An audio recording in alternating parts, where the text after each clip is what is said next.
Hey guys, this is Erin from the accounting department here at ESNOA. In the following video, I will be discussing one of the most important reports you will receive each month, which is the Producer Commission Report. This report lets you know what your commission deposit will be for the month, along with how much you may need to pay your producers. As we go through the following sample report, you will see that the Producer Commission Report lists all the policies reconciled in a given month. The report is automatically generated from Epic and emailed to the principal of each agency on the first of every month.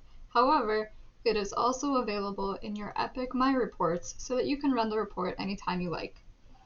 As you can see here, the criteria page tells us which state and branch are included in the report, along with which accounting month the report is for.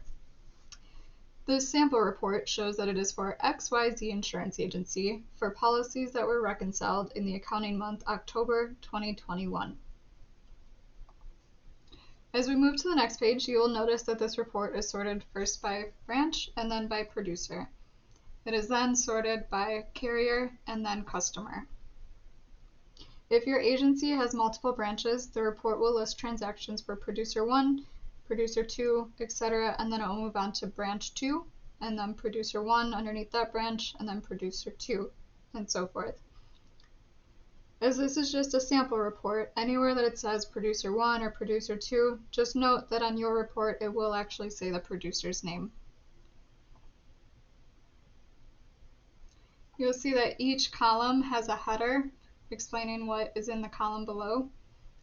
They're pretty much straightforward. So the agency is going to be the state that the policy is written in.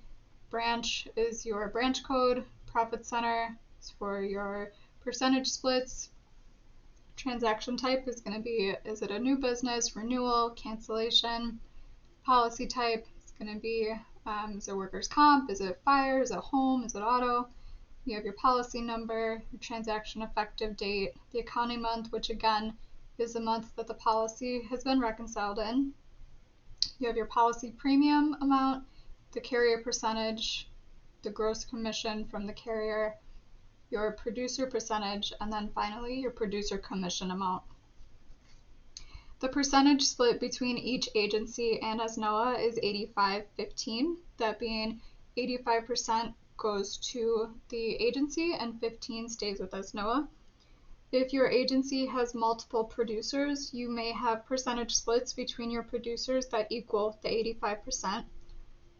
For example, we see here that producer 1 has a policy where they are receiving 55% of the commission, so we know that another producer on this report is going to be receiving the additional 30% to make up the 85% that is going to the agency. Please note that percentage splits are set up in the back end, and if you need assistance with setting these splits up, you will need to reach out to our training department. Once we get to the end of Producer 1's report, there's a box here that shows the total for Producer 1's premium, gross commission, and producer commission. The next page starts the commission breakdown for Producer 2. Again, we see that it is sorted first by carrier and then by customer.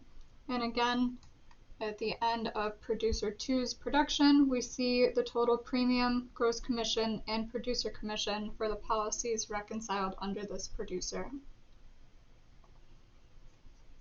On the final page, there is a summary for each branch and the producers within. This sample agency has one branch, so this summary shows each of the producers and lists the premium, gross commission, and producer commission earned by each producer. Please note that if your agency has multiple branches, there will be a summary for each branch like the one shown here, along with a final summary for the agency that shows the total amount of premium, gross commission, and producer commission for each producer for all of the agency's branches combined. The total amount that is underlined on the summary page is the amount that will be deposited into the agency's operating account by the 15th of the month.